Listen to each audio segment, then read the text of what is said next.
Isang magandang buong blessing ang mismong natanggap ng mga maybe. Sina Bimbi at Riza May.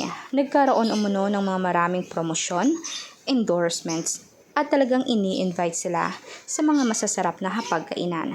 Ang mga parents nila both ay talaga namang masaya and proud na proud sa kanilang narating sa buhay.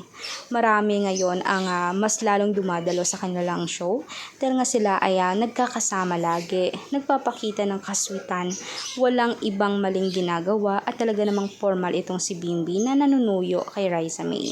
Ngayon naman ang mga blessing na dumarating ay talaga namang deserve nilang dalawa. At si Bimbi mismo ang tila parang lucky charm na biglaan ang spotlight nito at talagang kinikilala ng lahat. At alam naman natin kung gaano din mismo ang pag-provide ni Riza May para mas gumanda ang show nila. Tila naniniwala ba kayo na talagang mas malaki pa itong endorsement na magaganap sa kanila?